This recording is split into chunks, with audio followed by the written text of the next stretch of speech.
Hi, Priscilla Cole here with the Geospatial Risk Summit, and I'm on with Mike Spaeth from EarthDaily Analytics. Hi, Mike. Hey, Priscilla. Yeah, thanks for the time today. Yeah, why don't you tell us what you do at EarthDaily? Yeah, sure. First, it's an honor, and thank you for enabling me to participate in the summit.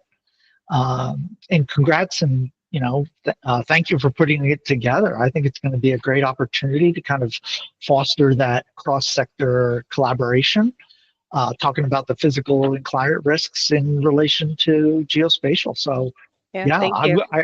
I wish we had this years ago because my career has been within risk in the financial service side, being in New York City. In fact, my most recent job within risk was at Moody's ESG, doing ESG risk ratings for energy companies.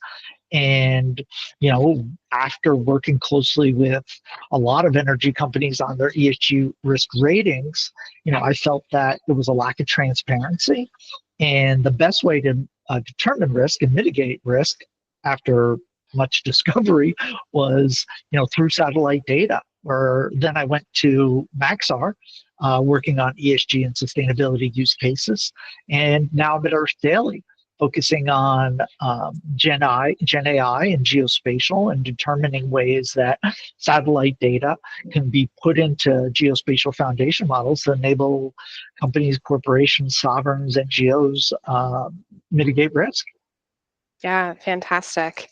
Yeah, and I first learned about you, Mike, when I attended Geography 2050 last year. That was 2023. I was giving a talk there, and you were up on stage on a panel, and the topic was spatial finance. And I remember I took so many notes. I was your biggest fan out in Oh, the thank you. yeah, out in the audience. I took so many notes, and I remember writing down that term spatial finance and just thinking, wow, this it feels so big. Like, why have I never heard these two words together? It just felt like it was going to change everything for me. So Excellent. I want to ask you, Mike, what is spatial finance? Tell, if you could just do it shortly, like tell everyone listening what that means to you.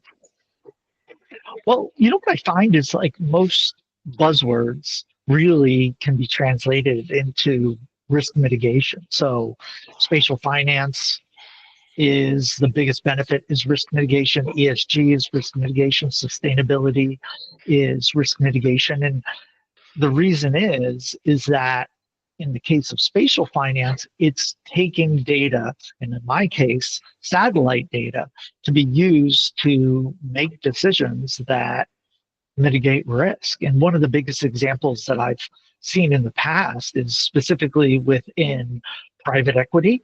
And it's a big example within private equity because it's a big decision, right? They're deciding on, am I going to put in $200 million into this company to make them a member of our portfolio? And when they do that, they have to understand operational risk, like supply chain disruptions, regulatory risk, whether it's environmental or even labor or data protection. And then on the environmental side, obvious climate change, extreme weather, resource scarcity risk. And what I felt was if you're making a big decision like, am I going to invest $200 million in a company? Let's say in this case, as an example, a mining company with over 400, let's say, excavation sites, you want to know what's happening out there. And Mhm. what I found in spatial finance is, being able to use satellite data, drone data, ground truth to determine, should we invest in this $200 million mining company as a private equity company, as just as an example. Yeah, no, and that's a great little summary.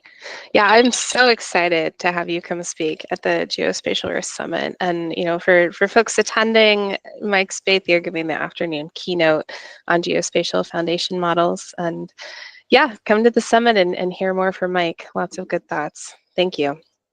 Thank you, Priscilla.